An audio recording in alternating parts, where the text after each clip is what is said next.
الرحمن الرحيم الحمد لله رب محمد ورب علي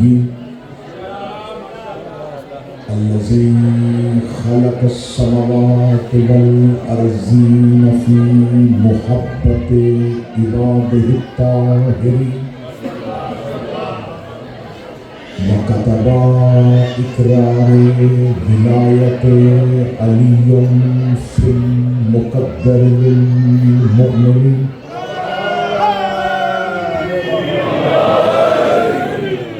والذي جعل تبرع أعداء الزهراء في شعار المخلصين الصلاة والسلام بتحية والإكرام على أشرف الأنبياء والمرسلين وأولاده الطيبين الطاهرين المعصومين المنتجبين المهديين ولعن الله تعالى على أعدائهم أجمعين. أما بعد فقد قال حق سبحانه وتعالى في كتابه المجيد وفرقان الحميد بسم الله الرحمن الرحيم اليوم يئس الذين كفروا من دينكم بلند الصلاة اللهم صل على محمد وآل محمد. حمد و تعریف ہے اس خدائے بزرگ و برتر کے لیے جس نے ہمیں اس کی ولایت کبریٰ سے روشناس کروایا جو اس نے کائنات کی ہر مخلوق پر اوجب قرار دی تھی. نظام الوہیت کا نظام کائنات پر اعلان مبارک ہو.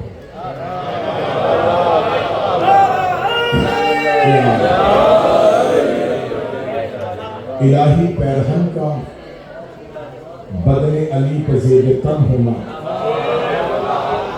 تمام مومنین کو مبارک.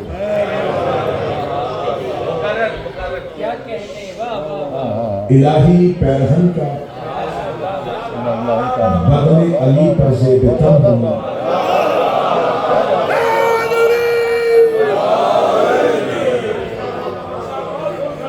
نظام الوہیت کا زمین پہ نازل ہو کر زمین والوں پہ نافذ ہونا.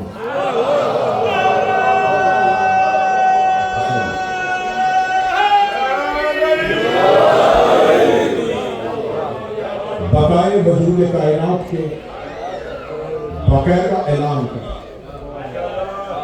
غدیر کے میدان پر تکمیل دین کی سند کے ساتھ مکمل ہونا.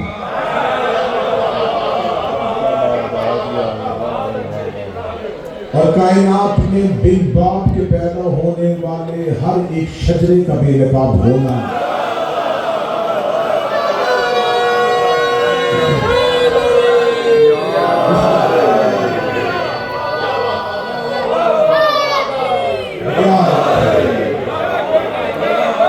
کائنات کی سب سے بڑی عید اکبر کا آج چہروں کا خوش ہونا، روز الست پہ کیے ہوئے وعدے کا زمین پہ دہرانا، تجدید عہد کرنے کے لیے یہاں پہ ہمارا مجتمع ہوگا، اس مختصر مجمع کا غدیر کے مجمع میں شامل ہونا اور نظام ولایت پر لبیک کہتے ہوئے علی کی ولایت پر قائم رہتے ہوئے اعلان صراط مستقیم کو قبول کرنا. یہ عید اکبر ہے، یہ سب سے بڑی کائنات کی عید ہے. یہ وہ عید ہے جس کے لیے بندے کو قربانی کے مستحق ہونا شرط نہیں، رمضان کے 30 روزوں کی شرط نہیں، خون کے طاہر ہونے کی شرط ہے.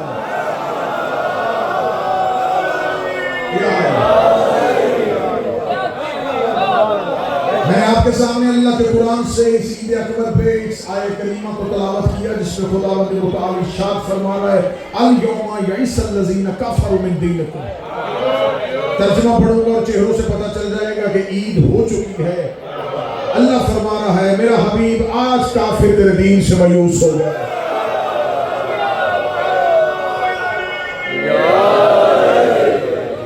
الیوم یئس الذین کفروا من دینکم کی آیت آج بھی قرآن میں موجود ہے. اور خدا جب بھی اپنے قرآن میں کسی لفظ کے ساتھ الف لام کا اضافہ کر دیتا ہے تو وہ مخصوصیت کا ہوتا ہے، عامیت کا نہیں ہوتا. اس پہ عمومیت کا اطلاق نہیں ہوتا. اگر خدا والفجر کہہ دیتا ہے تو پھر ہر فجر نہیں، وہ العصر کہہ دیتا ہے تو پھر ہر عصر نہیں. جہاں وہ کہہ رہا الیوم ایک خاص دن جب کافر تیرے دین سے مایوس ہو. خدا کہہ رہا ہے کہ کافر دین سے مایوس ہو. میرے مالک دعوت ذوالشیرہ میں نبی نے تیری الوہیت کا اعلان ہوا. آپ نے تب نہیں کہا کہ آج کافر تیرے دین سے مایوس ہو. میں صرف جشن اسی ایک جملے پہ پڑھوں گا کہ آخر سب نے لکھا کہ یہ آیت قرآن موجود ہے کہ ایک دن ایسا تھا جس پہ کافر دین سے مایوس ہوئے. دعوت ذوالعشیرہ سے لے کے 11 ہجری تک مجھے اسلامی تاریخ میں سے کوئی ایک واقعہ ایسا نکال کے دکھایا جائے جس کے پورا ہونے کے بعد کافر دین سے مایوس ہوئے. بستر پیغمبر سے لے کے سورہ برات کی آیتوں کا لے کے مکہ میں جانے تک کوئی ایسا موقع جس پہ کافر دین سے مایوس ہوئے.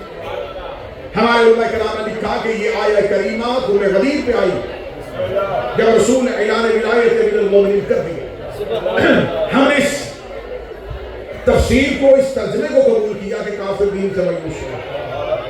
جب ہم نے اس ترجمے کو قبول کیا تو ہماری پبلک نے، ہمارے بچوں نے سمجھا کہ شاید اعلان من کنت مولا فہذا علی المولا یہ ایک ایسا اعلان تھا جس سے کافر دین سے مایوس ہو گئے. میں عوام کی بات نہیں کر رہا، میں آپ کی بات کر رہا ہوں کہ غدیر پہ قائم رہنے والوں نے بھی سمجھا کہ شاید اس آیت میں مراد یہ ہے کہ جب رسول نے امیر المومنین کی امامت کا اعلان کر دیا تو کافر مایوس ہو گئے. صرف اعلان ولایت علی سے کافر مایوس نہیں ہوئے. اگر رسول کے اس اعلان ولایت کے ساتھ، کیونکہ خم غدیر آج اگر آپ عید غدیر بنا رہے ہیں تو عید غدیر مختصر ہو کے صرف من کنت مولا کا نام نہیں، اللہ نے اس نبی کو غدیر پہ کھڑا کیا ہے جس نبی کو وہ مصلی پہ رات کو کھڑا نہیں ہونے دیتا. اگر خدا نے نبی کو کھڑا کیا ہے تو اس کا مطلب ہے کہ رسول نے کیا غدیر میں صرف من کنت مولا کہا؟ کیا رسول نے صرف یہ کہا کہ علی تمہارا مولا ہے تو کافر دین سے مایوس ہو گئے؟ اس سے زیادہ خطرناک حدیث ہے امیر المومنین کے بارے میں. رسول اکرم اپنی زندگی میں کہہ چکے یہ کہہ دینا کہ علی تمہارا مولا ہے یہ ان کے لیے پریشان ہونے والی اتنی بات نہیں تھی. جنہاں نبی نے دعوت ذوالشیرہ میں کھڑے ہو کے کہہ دیا تھا یا علی انت خلیفۃ من بعدی و وصی و وزیر، اے علی تو میرے بعد میرا خلیفہ بھی ہے، میرا وزیر بھی ہے، میرا وزیر بھی ہے. نبی نے اپنی زندگی میں کہہ دیا تھا یا علی انت منی بمنزلۃ ہارون من موسیٰ، اے علی تیری نسبت مجھ سے وہی ہے جو ہارون کو موسیٰ کے ساتھ تھا. یا علی تو حکمت کا، میں حکمت کا شہر ہوں تو اس کا دروازہ ہے، میں علم کا شہر ہوں تو اس کا دروازہ ہے. اے علی کسی نے آدم کا علم دیکھ رہا ہو، نوح کا فہم دیکھ رہا ہو، ابراہیم کا تقویٰ دیکھ رہا ہو، کسی کو نہیں دیکھا، تجھے دیکھا. کتنی حدیثیں ایسی ہیں تو نبی اپنی زندگی میں کہہ چکے. کافر مایوس نہیں، صرف اعلان مولایت کے ساتھ کافر مایوس ہوئے تو اس کا مطلب غدیر ہم تک بھی نہیں پہنچا. نظام غدیر صرف علی کی مولایت تک نہیں، رسول علی کو بھائی کہہ چکے ہیں، رسول علی کو اپنا نفس کہہ چکے ہیں، رسول علی کو جان کہہ چکے ہیں. قرآن علی کی آیتیں بار بار قرآن لے کے آ رہا ہے، زمین پر اتر رہی علی کی شان. تو کافر مایوس ہو گئے تو کیا کافر صرف لفظ مولا سن کے مایوس ہو گئے؟ صرف لفظ مولا سن کے کافر مایوس ہوئے ہوتے تو آج تک لوگوں کو غدیر سے تکلیف نہ ہوتی. آج تک جو غدیر سے تکلیف ہے وہ لفظ مولا سے نہیں، لفظ مولائیت سے نہیں. اس کا مطلب ہے کہ رسول قوم غدیر میں کوئی اتنا بڑا اعلان کر کے گئے ہیں کہ وہاں پر موجود کافر، وہاں پر حاضر کافر، اور اس کے بعد 1400 سال میں غائب کافر مسلسل غدیر سے مایوس ہو رہے ہیں، علی کی ولایت کے خطرے کو محسوس کر رہے ہیں. مجھے رب کعبہ کی قسم، آج کے دن کی قسم، غدیر صرف اور صرف اعلان ولایت امیر المومنین کے مختصر ترین اعلان کا نام نہیں ہے. رسول نے 3.5 گھنٹے پہلے خطبہ پڑھا، اس 3.5 گھنٹے میں اللہ کی حمد پڑھی، انبیاء ماں سبا کی کہانیاں پڑھی، خدا کی ربوبیت کو بیان کیا، الوہیت کے نظام کو بیان کیا، پھر رسول نے اپنی بعثت کے مقصد کو بیان کیا، رسول نے اپنے آنے کے بعد اترنے والی نعمتوں کا تذکرہ کیا، رسول نے اپنے ساتھ اترنے والی قرآن کی آیتوں کا تذکرہ کیا. تذکرہ کرتے جا رہے تھے، مجمع سنتا جا رہا تھا. اس وقت تک کافر مایوس نہیں ہوا تھا. جب نبی اس جملے پر پہنچے کہ اللہ مولایا، اللہ تمہارا مولا ہے، سب نے کہا بلا، ہم گواہی دیتے ہیں. کافر ابھی بھی مایوس نہیں ہوا تھا. نبی نے کہا انا مولاکم، میں تمہارا مولا ہوں. سب نے کہا بلا، ہم یقین رکھتے ہیں. ابھی تک کافر مایوس نہیں ہوا تھا. نبی نے علی کا ہاتھ پکڑا، من کنت مولا ہو فعلی المولا، جس کا میں مولا ہوں اس کا یہ علی مولا ہے. یہ لفظ سن کے بھی کافر مایوس نہیں ہوا تھا، کیونکہ وہ علی کا بھائی سن چکے تھے، وہ علی کو لہو سن چکے تھے، وہ علی کو نبی کا جسم سن چکے تھے، وہ علی کو نبی کا نفس سن چکے تھے، وہ علی کو ایمان کی شرط سمجھ چکے تھے. وہ اتنا کچھ علی کے فضائل کا سن چکے تھے کہ لفظ مولا ان کے مایوس ہونے کے لیے کافی نہیں تھا. یہاں تک نبی کہتے تھے کافر کبھی مایوس نہ ہوتا. انہوں نے خیبر میں علی کے ہاتھ میں علم دیکھا تھا، انہوں نے خندق میں علی کو فاتح دیکھا تھا، انہوں نے بدر میں علی کو لڑتے ہوئے دیکھا تھا، انہوں نے احد میں ادھر کی تلوار دیکھی تھی. انہوں نے زندگی بھر علی کے فضائل اللہ سے بھی سنے تھے، مصطفیٰ سے بھی سنے تھے. کافر مایوس نہیں ہوئے تھے. ادھر نبی نے کہا من کنت مولا ہو فعلی المولا، جس کا میں مولا ہوں اس کا یہ علی مولا ہے. کافروں کی آنکھیں بھی کھلی تھی. یہ نبی نے کہا اس کے بعد اس کا بیٹا حسن مولا ہے، اس کے بعد اس کا بھائی حسین مولا ہے، اس کے بعد اس کا بیٹا مولا ہے، اس کے بعد اس کا بیٹا مولا ہے، اور آخر میں وہ آئے گا جس کا نام میرے نام کے ساتھ ملتا ہوگا. غدیر علی کی ولایت کا نام نہیں، 12 کے چہرے سے نجات اٹھانے.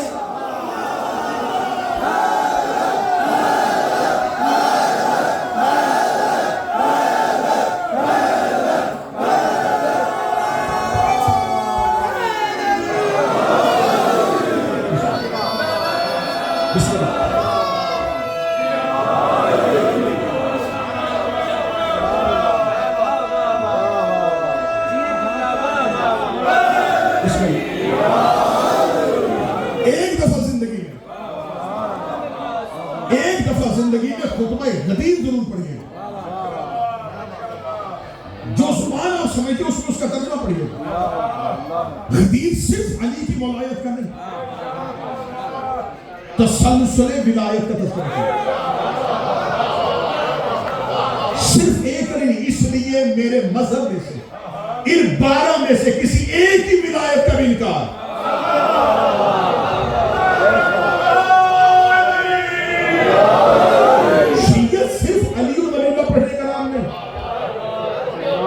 اگر شیعت صرف علی ولی اللہ پڑھنے کا نام ہے تو کتنے مذہب ہیں جو شیعت سے ولی اللہ پڑھتے ہیں. اسماعیلیہ ہے، زیدیہ ہے، کتنے واقفیہ ہے، کتنے عقائد ہیں جو ولایت علی تک تو متفق ہیں. میرے بول کے گواہی دے کوئی 11 کی امامت کو مانے اور 12 کی غیبت کو نہ مانے. رسول نے پورے کے پورے نظام کا اعلان. مجھے جذباتی غدیر نہیں پڑھنی، مجھے تاریخی حقائق. آپ کیا سمجھتے ہیں کہ یہ اعلان غدیر اچانک ہو گیا اور جو سامنے کھڑے تھے انہیں علم نہیں تھا کہ کیا ہونے والا؟ نبی جب مدینہ سے مکہ کی طرف چلے تو یہ خبر پھیل چکی تھی کہ کچھ ہونے والا ہے. جو یہ جا رہے ہیں، تھوڑی سی غدیر کی بیک گراؤنڈ سنو، کچھ بڑا ہونے والا ہے جو رسول اللہ جا رہے ہیں. کیونکہ رسول اللہ نے اس حج پہ جاتے ہوئے، یہ زندگی میں رسالت باب کا یہ پہلا حج ہے، اور رسالت باب نے مدینہ میں یہ اعلان کروایا کوئی شخص چاہے مرد ہو یا عورت ہو ایسا نہ ہو جو میرے قافلے میں اس حج میں نہ جائے. ایک ہوتا ہے شرعی طور پر واجب عمل، جس کا اللہ حکم سنائے نبی اس کی تبلیغ کرے اور نبی اس کی اہمیت بتا دے، اسے چھوڑنے کی سزا بتا دے. لیکن شریعت میں ہر عبادت کو چھوڑنے میں کہیں نہ کہیں اس کا کفارہ موجود ہے. تھوڑی سی تمہید سمجھیے. نماز واجب ہے، یہ ہمیشہ سے سفر میں ہے قصر، جان بوجھ کے چھوڑ دی قضا پڑی. روزے کی قضا رکھا تھا توڑ دیا کفارہ میں. حج کے کسی ایک مناسک میں سے کسی ایک رکن کا بجا لانے کے بعد ختم کر دینا شریعت میں کفارہ. اگر رسول کہتے نا کہ یہ حج عام حج کی طرح ہے، لوگوں کو پتا تھا کہ اس حج میں کچھ ہونے والا، بندے کفارہ دے دیتے، مدینے سے نہ جاتے، کسی غلام کو بھیج کے حج بدل کروا دیتے. حج بدل کی سہولت تو آج بھی موجود ہے. یا رسول اللہ ہماری طبیعت بہتر نہیں، یہ میرا ایک غلام ہے، تھوڑے عرصہ پہلے مسلمان ہوا ہے، کبھی بھی نہیں گیا، اسی اپنی جگہ میں بھیج رہا ہوں. رسول 11 ہجری کے اس حج میں جاتے ہوئے کہا کوئی کفارہ نہیں اس حج پہ.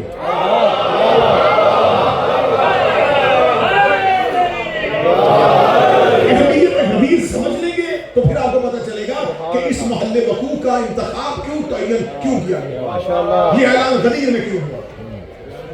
جب سے زمین خلق ہوئی تب سے مقام خم غدیر کا انتخاب ہو چکا. کائنات کے سب سے بڑے آرکیٹیکچر میں اس زمین کو بنایا ہی علی کی ولایت کے لیے.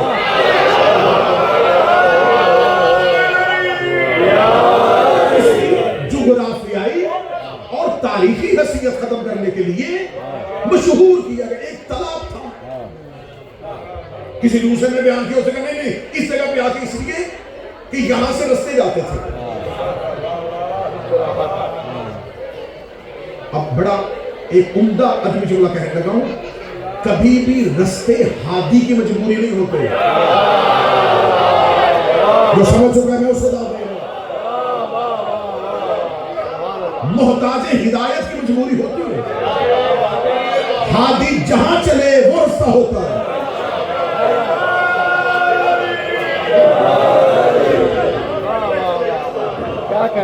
چوتھا چراہا تھا جب سے زمین خلق ہوئی.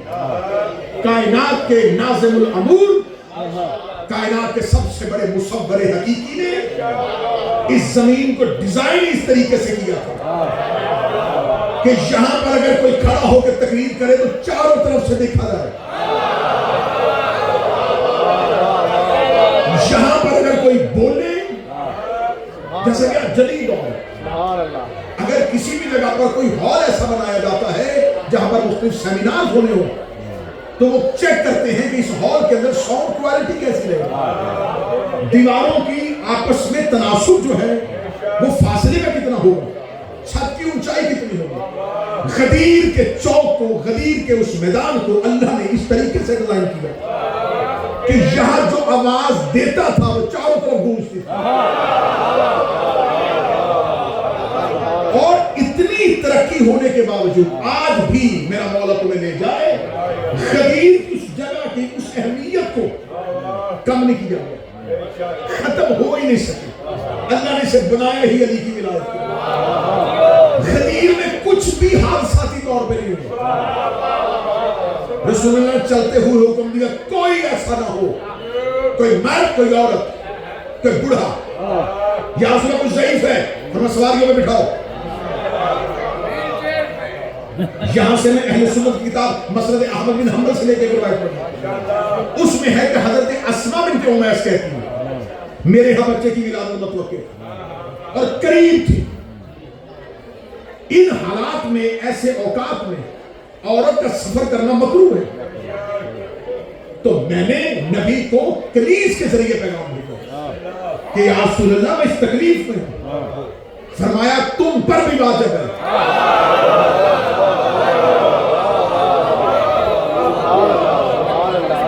حضرت اسماء بنت امیس کہتی ہیں کہ جیسے ہی مجھے کنیز نے آتے کہا کہ نبی نے تمہیں اجازت نہیں دی کہ تم گھر میں رہو، نبی نے کہا حکماً تم بھی جاؤ. وہ کہتی اس لمحے مجھے ایک لمحے کے لیے احساس ہوا کہ یہ رسول کبھی کسی فعل پر اتنا سخت نہیں ہوا. ادھر جب یہ مدینہ میں یہ ارینجمنٹ ہو رہی تھی، یہ انتظامات ہو رہے تھے، مولا امیر المومنین کو یمن بھیجا گیا تھا کیونکہ یمن اس دور میں علی کے شیعوں کا، علی سے محبت کرنے والوں کا، اہل بیت سے محبت کرنے والوں کا آہستہ آہستہ مرکز بن گیا.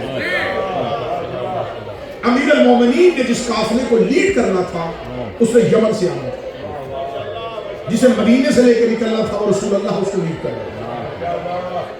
کتابیں کہتے ہیں کہ 80,000 لوگ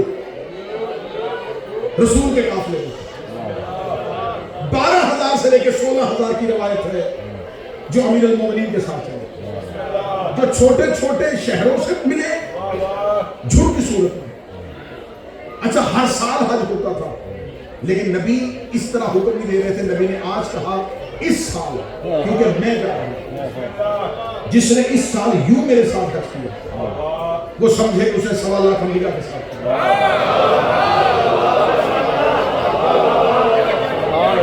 اور وہ حدیث جو نبی نے اس حج کے لیے کہی تھی، وہی حدیث نبی نے کنورٹ کر دی اعلان ولایت کے بعد. فرمایا اب قیامت تک کے لیے، اب قیامت تک کے لیے جس نے غدیر میں علی کی ولایت میں ایک مومن کو کھانا کھلایا، سمجھو اس نے 1.25 لاکھ انبیاء کی میزبانی کی. اجازت میں تاریخی اعتبار سے پڑھی اس سال کے بعد یوں اہتمام کر کے جا رہے. اب آپ کے سامنے منبر سے بیان کیا جاتا ہے کہ غدیر کے متبادل ایک نظام بنا تھا جسے امت نے ترتیب دیا تھا. اس نظام کا نام ہے سقیفہ. سقیفہ غدیر کے بعد آیا ہے. غدیر سے پہلے ایک نظام ترتیب پا گیا تھا جسے کہا جاتا ہے یوم صحیفہ. اس کا تذکرہ کتابوں کے اندر، ہسٹری کی تمام کتابوں کے اندر موجود ہے. یوم صحیفہ، میں اس کا تذکرہ کر رہا ہوں. اب رسالت میں آپ یہ اہتمام کر رہے ہیں کہ سب جائے سب جائے سب جائے. اب یہ بھی امت کو پتا ہے کہ رسول اللہ کا یہ آخری ہے، کیونکہ رسول بار بار تذکرہ فرما چکے ہیں. اب رسول اللہ اگر اتنا اہتمام کر رہے ہیں تو یقیناً یہ اپنے بعد جانشینی کا اعلان کرنے والے ہیں، یہ تقرری کرنے والے ہیں، یہ نام بتانے والے ہیں کہ وہ کون ہے. اب رسول اللہ نے مکہ تک پہنچتے پہنچتے اہتمام مکمل کیا، اور مکہ تک پہنچتے پہنچتے منافقین کے گروہ نے نبی کے متبادل ایک نظام ترتیب دیا، اور تمام قبائل کی نمائندگی اکثریت کی کروانے کے بعد ایک پیپر کے اوپر، ایک چمڑے کے اوپر ایک تحریر لکھی جسے کہا جاتا ہے صحیفہ. یہ ان قبائل کے درمیان تھا جو علی کی دشمنی میں اکٹھے ہوئے تھے. اب اس میں تمام حفاظتی تدابیر ڈسکس کی گئی کہ اگر رسول حج کے موقع پر خطبہ حج میں اعلان کرے تب ہم نے آگے سے کیا کرنا ہے، اور اگر رسول اللہ خطبے کے دوران نہیں کرتے اور مناسک حج ادا کرنے سے پہلے اعلان کرتے ہیں تو پھر ہم نے اس اعلان کا بائیکاٹ کیسے کرنا ہے. ہم نے کس طریقے سے اس اعلان کو کسی صورت میں نہیں ہونے دینا. اب باقاعدہ ایک تحریر لکھی گئی. تحریر لکھنے کے بعد یہ تحریر لکھی گئی حجر اسود کے پاس بیٹھ کے. اس تحریر کے اندر دستخط ہوئے، باقاعدہ قبائل کے ان رہنماؤں نے دستخط کیے اور کہا کہ اگر رسول کسی بھی طریقے سے یہ اعلان کرنے میں کامیاب ہو جاتے ہیں تو پھر ہم نے اس نظام کو روکنے کے لیے کیا کیا کرنا ہے. اس کے لیے باقاعدہ طور پر یہ طے پایا کہ اب بیعت کو روکنا کیسے ہے، رسالت مآب کو رستے سے ہٹانا کیسے ہے، مدینہ پہنچ کے اس نظام کے مقابل نظام کیسے مرتب دینا ہے. یہ ساری چیزیں ادھر غدیر کی تیاری ہو رہی تھی، ادھر دوسری طرف غدیر کے اس اعلان کو روکنے کی تیاری ہو رہی تھی. لیکن خدا کہتا ہے کہ مکر یہ بھی کرتے ہیں، مکر اللہ بھی کرتا ہے. لیکن اللہ ہو خیر الماکرین، اللہ کی تدبیر سب تدبیروں پہ بھاری آ جاتی ہے۔ اب رسول اللہ کو بھی یہ پتا تھا کہ یہ اللہ جو حج کے موقع پر اس میجورٹی کے اندر یہ اعلان کروانا چاہتا ہے، تو بار بار ہاٹ لائن پہ اللہ رسول کی گفتگو جاری تھی کہ کب یہ کرنا ہے، کب یہ کرنا ہے۔ یہ مسلسل رابطہ تھا، کیونکہ رسول بھی چاہتے تھے کہ اب اس بوجھ کو میرے کاندھوں سے ہٹایا جائے تاکہ میں اگلے نظام کا اعلان کر سکوں۔ آج یہ تو مسلمان کہتے ہیں ختم نبوت، ختم نبوت، جشن ختم نبوت، شان ختم نبوت خوشی کی بات نہیں، امت کے امتحان کا نام ہے۔ اور میں ایک لفظ پھر کہنے لگا ہوں، اور یہ اس لفظ کے اندر پوری ہسٹری بند ہے۔ نبیوں کا کلمہ پڑھنا آسان ہوتا ہے، نبیوں کی اوصیہ پر ایمان آنا مشکل ہوتا ہے۔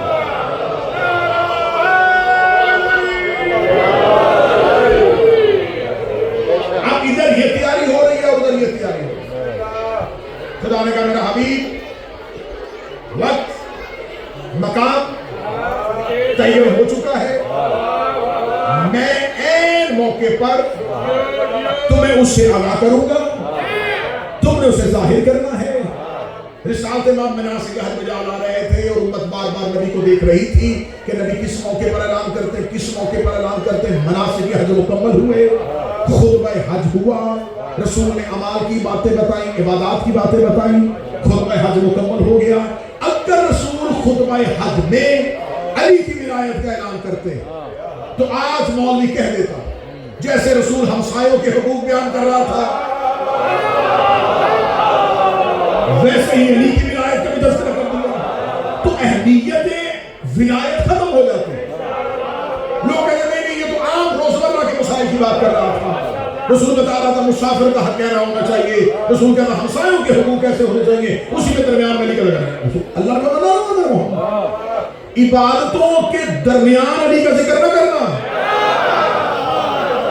مجمع بھی علیحدہ بلانا، ماحول بھی علیحدہ سجانا، اور پھر جب علی کے لیے میدان سجائے تو پھر صرف علی کی بات کرنا، جب علی کے نام پہ مجمع بلائے تو پھر صرف علی کی بات کرنا، جب علی کے نام پہ لوگوں کو اکٹھا کرے پھر صرف علی کی بات کرنا۔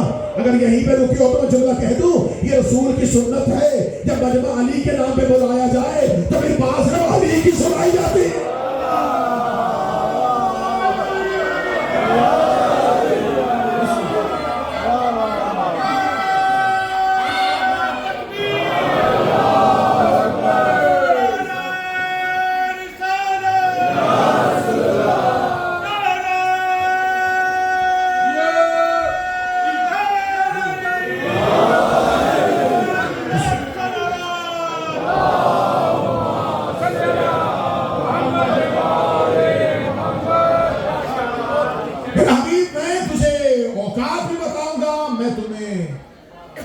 مقام بھی بتاؤں جب رسول نے مکمل کر دیا خطبہ،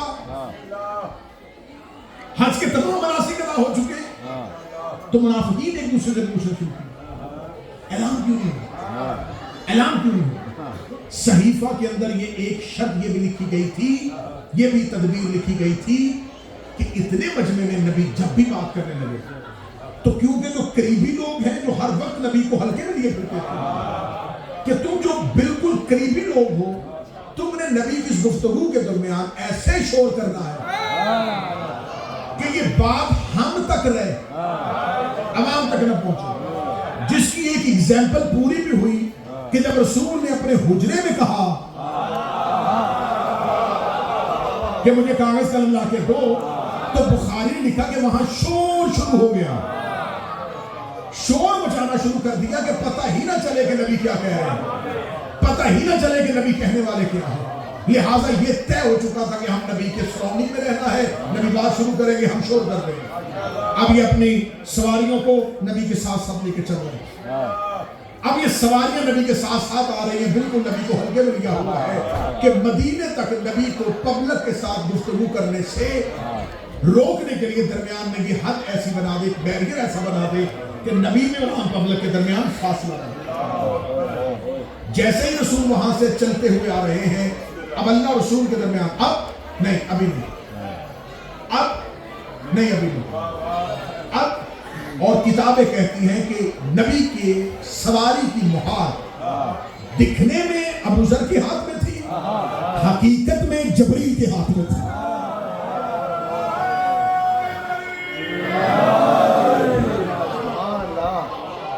نظر آ رہا تھا کہ یہ سواری کی مہار ابو ذر غفاری کے ہاتھ میں ہے، لیکن در حقیقت وہ جبریل امین کے ہاتھ میں تھی، جو بار بار کہہ رہے تھے اللہ کہہ رہا ابھی نہیں، ابھی نہیں، ابھی۔ اور وہ جو ارد گرد تھے، وہ جو بالکل ہلکے میں لگے ہوئے تھے، نبی بار بار جبریل سے کہہ رہے تھے کہ اللہ سے کہے ان کی تدبیر، کیونکہ میں دلوں کے حال جانتا ہوں، مجھے خبر ہے کہ یہ مجھے تقریر نہیں کرنے دیں گے، یہ میری تقریر کو روکیں گے، یہ میری تقریر کو نہیں ہونے دیں گے۔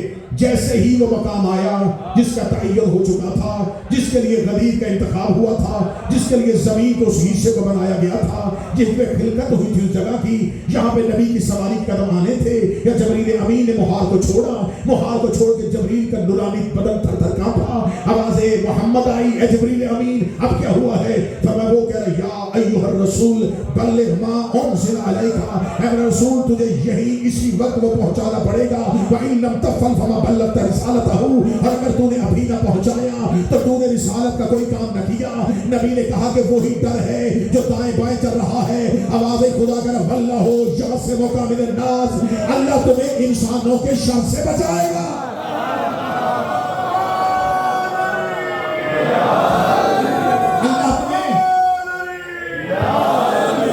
اللہ تمہیں انسانوں کے شر سے بچائے گا۔ اچھا یہاں پہ میں روک کے جملہ کہنے لگا ہوں، جب رسول نے فاران کی چوٹیوں میں کوہ ابو قبیس میں کھڑے ہو کے کہا ایھا الناس قولوا لا الہ الا اللہ، اے انسانوں کہو اللہ ایک ہے، یہ بات مکے والوں کے لیے بجلی بن کے گری تھی کہ ہمارے اتنے خداؤں کو جھوٹا کہہ کے ایک کو سچا کہہ رہا ہے۔ پورے مکے کی دشمنی ابو طالب کے بیٹے نے اپنے سینے پہ لی، خدا نے نہیں کہا کہ میں تجھے بچاؤں گا، نہیں تو کہیں بیٹھے ہو۔ لا الہ الا اللہ مکہ میں مشکل ترین اعلان تھا۔ اگر آپ نے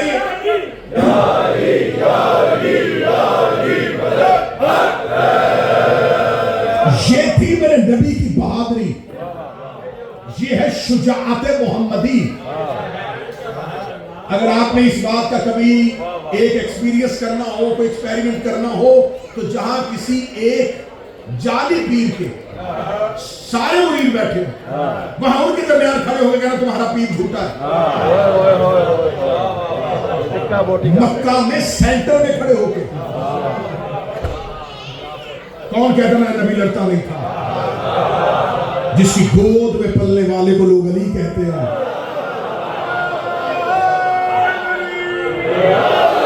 یہ ہے شجاعت محمدیہ، اکیلے کھڑے اور کہہ رہے ہیں جھوٹے ہیں تمہارے خدا، میرا خدا سچا ہے۔ خدا نے نہیں کہا واللہ یعصمک من الناس، پہنچا میری الوہیت کو، خدا تمہیں انسانوں کے شر سے بچائے گا۔ نبی نے شرابیوں کے درمیان میں بیٹھ کے کہا شراب حرام ہے، خدا نے نہیں کہا واللہ یعصمک من الناس۔ نبی نے جھوٹوں کے درمیان کھڑے ہو کے کہا جھوٹ بولنا گناہ ہے، خدا نے نہیں کہا واللہ یعصمک من الناس۔ نبی بدر کے میدان میں 1000 کے مقابلے میں 313 لے کے چلا گیا، خدا نے یہ نہیں کہا واللہ یعصمک من الناس۔ نبی احد کے میدان میں زخمی ہو اور لوگوں نے گھیر لیا، خدا نے یہ نہیں کہا واللہ یعصمک من الناس۔ نبی وہ محلے میں گھر سے صرف 5 لے کے گیا، خدا نے یہ نہیں کہا کہ واللہ یعصمک من الناس۔ نبی اپنی پہلے دن کی تبلیغ سے لے کے رسول اللہ 11 ہجری تک ہر ایک دن امتحان دیتے رہے، خدا نے نہیں کہا واللہ یعصمک من الناس۔ پہلی اور آخری بار اللہ نے صرف علی کے دشمنوں کے بارے میں کہا تھا واللہ یعصمک من الناس، اللہ تمہیں انسانوں کے شر سے بچائے گا۔ خدا نے زمانے کو بتا دیا ہے کہ شر پیدا ہی تب ہوتا ہے جب علی کی ولایت پیدا ہے۔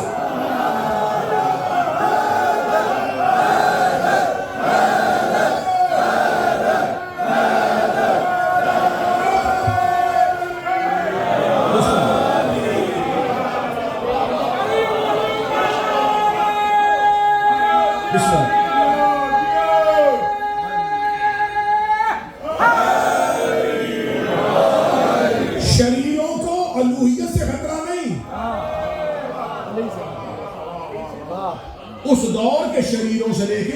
شریدوں تک. خطرہ صرف اور صرف ولایت علی سے. نہ اللہ کی بات کرو تو کہیں پر لڑائی، نہ نبی کی بات کرو، کیونکہ ظاہری طور پر تلوار لے کے نہ اللہ نے کسی کے بڑے مارے تھے نہ مصطفیٰ. اللہ یا سب اللہ تمہیں بچائے گا انسانوں کے شر سے. یہیں پہ کھڑے ہو کے پہنچا. اب رسول جانتے تھے کہ جو پہلا بیریئر ہے جو ساتھ چل رہی ہیں یہ سواریاں ہی میرے اعلان کو نہیں آنے دیں گی. خدا نے کہا جیسے بھی پہنچانا پلان تیرا. پہنچا کائنات کے سب سے ذہین ترین انسان نے ذہانتوں کے مرکز اور عقل کل نبی نے اپنی سواری میں بیٹھ کے یوں ان کی سواریوں کو دیکھا. دیکھنے کے بعد پلان اتارو.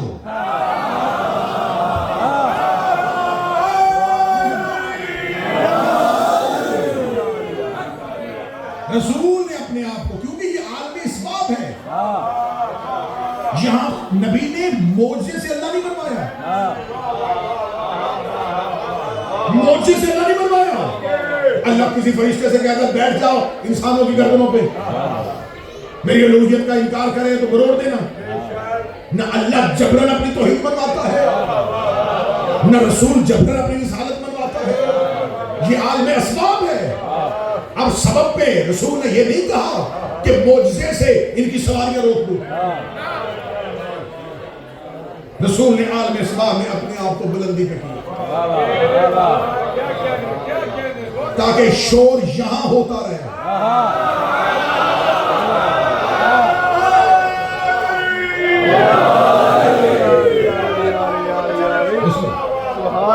ساؤنڈ کوالٹی جیسے جیسے فریکوینسی اونچائی میں جائے گی بہتر ہوگی اور گونجے گی. اور خدا نے لفظ بلغ کہا تھا، اتنا بار بار پہنچا.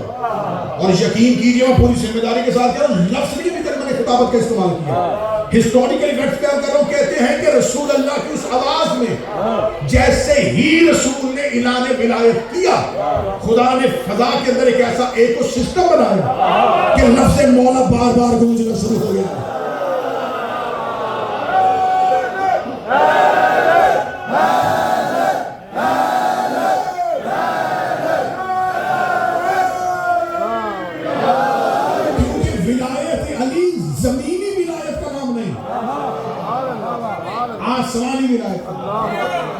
ولایت کا رتبہ جو تھا وہ زمینی نہیں، کیونکہ رسول اس کے آگے کنڈیشن لگا چکے تھے من کنت مولا. اس سے پہلے اطلاع کر چکے تھے جس کا میں مولا. اب جہاں جہاں رسول کی نبوت کی رسائی، وہاں تک علی کی مولایت کی رسائی. اور رسول نے یہ رسائی اپنے تک بھی نہیں رکھی. فرمایا اللہ مولایا، جہاں جہاں خدا کی خدائی ہے، محمد کی نبوت ہے، وہاں وہاں علی کی ولایت ہے.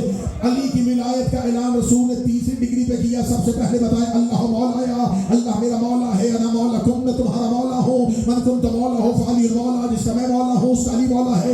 اس کا مطلب ہے کہ مولایت کا اعلان توحید سے شروع کیا، علی تک لے کے آئے. ولایت کو اللہ سے شروع کیا، علی تک لے کے آئے. اب سروں پہ قرآن رکھ کے علماء کرام سے پوچھو تو یہ کہنا شروع کر دیتے ہیں یہ تو 18 ذی الحج ہے، یہ تو 18 ذی الحج ہے. شیعہ کی صحابی کے مرنے کی خوشی مناتے ہیں. ہمیں کسی کے مرنے کی اتنی کوئی خوشی نہیں ہے، نہ ہمیں اس کے جینے کی کوئی خوشی تھی، نہ ہمیں کسی کے مرنے کی خوشی ہے. ایسے ہزاروں مرتے رہتے ہیں، لوگ عظیم سے گھروں سے اٹھتی رہتی ہے. 18 ذی الحج کو ہمارا باپ بھی مر جائے ہم پھر بھی خوشی مناتے ہیں.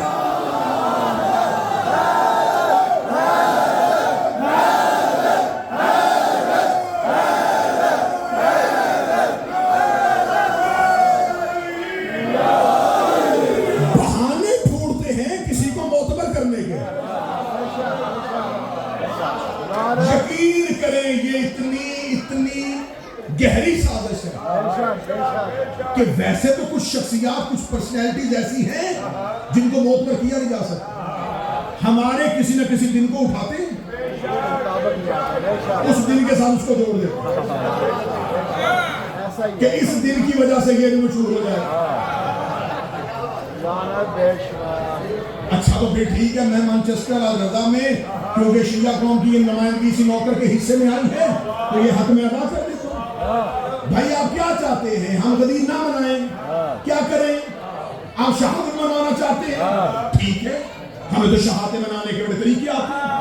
آپ ایسے کریں، آپ غدیر میں ہمارے جشن میں نہ آیا کریں، آپ اپنی مسجدوں میں اس دن یوم شہادت منائیں، لیکن شہادت کا پورا واقعہ سنائیں۔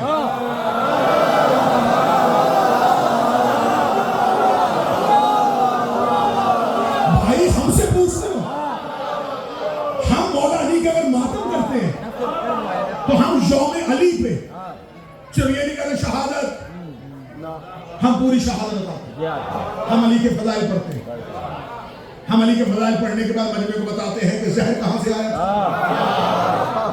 تلوار کہاں سے آئی تھی، قاتل کہاں سے آیا تھا، قاتل کا شجرہ کیا تھا، پھر ہم قاتل کا نام بتاتے ہیں، پھر اپنے بچوں کو قاتل کا شجرہ بتاتے ہیں، پھر اپنے مجمع سے اسی قاتل پہ لعنت کرواتے ہیں۔ ہم اگر حسن کا جنازہ اٹھاتے ہیں، ہم حسن کے فضائل پڑھتے ہیں، ہم مولا حسن کا تذکرہ کرتے ہیں، ہم حسن کا عدل بتاتے ہیں، ہم حسن کا معاہدہ بتاتے ہیں، پھر حسن کے بے وفاؤں کا تذکرہ کرتے ہیں، پھر شہادت کے سوا پڑھتے ہیں، ہم 10 محرم حسین کا ماتم کرتے ہیں، ہم شہادت کی پوری ہسٹری بتاتے ہیں۔ اور شہادت بھی بنانی ہے تو بندے کے بچوں جیسی بناؤ، صرف شہادت نہ کرو، اپنے ممبروں میں بتاؤ ہوا کیا تھا، وجہ کیا تھی۔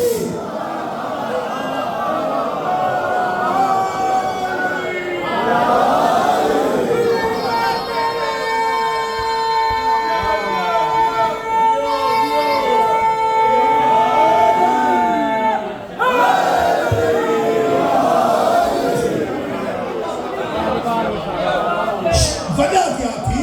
موت کی وجہ بنی کیا؟ کیوں لوگ دشمنوں نے کیوں بلوایا تھا حکم کو واپس؟ کیوں رسول کے مدینے سے نکالے ہوں کو واپس بلایا؟ کیوں گورنریاں شرابیوں کو دی؟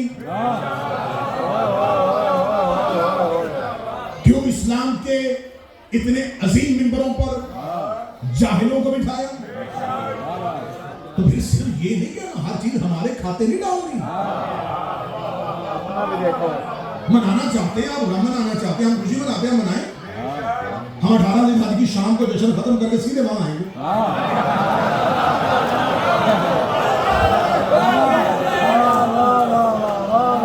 ہم جلوس میں شامل ہو جائیں گے، لیکن شہادت پھر ویسی منائیں جیسے ہم منائیں۔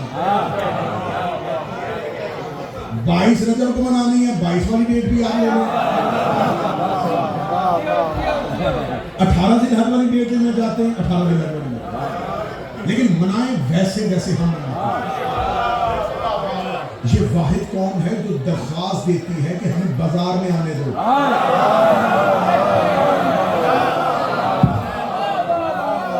ہم تو کہتے ہیں بازار میں آنے دو، ہمیں جگہ مرضی کی دو، ہمیں اور کوئی کھلی گراؤنڈ دو، اور کوئی کھلی گراؤنڈ دو۔ ہمارے یہ تو برطانیہ ہے، یہاں پر تو آپ کو وہ پرابلم نہیں ہے پاکستان میں۔ ہماری امام بارگاہوں کے باہر کھڑے ہوئے ہمارے شیعہ نوجوان جسموں کی تلاشیاں لیتے ہیں، عقیدوں کی نہیں۔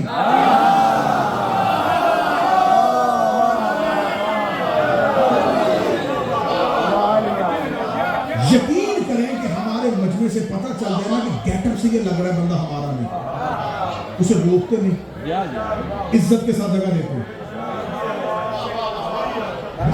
میں خود ممبر میں بیٹھا ہوں، میں پڑھ رہا ہوں تو مجھے پتہ چل جاتا ہے یار یہ تو میں لوگوں سے کہتا ہوں یہ مولانا پیچھے بیٹھے انہیں جناب میں ہمارے یہاں کوئی مضبوط تعصب ہے ہی نہیں۔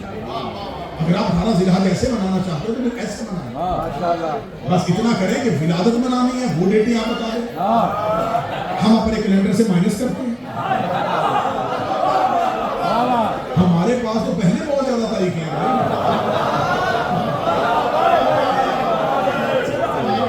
لیکن میری جان ایک چھوٹی سی مشورہ میں اور دے رہا ہوں، اگر ہم 10 محرم کو ماتم کرتے ہیں نا تو 3 شعبان کو جشن بھی مناتے ہیں۔ مولا حسین آپ کو سلامت رکھے،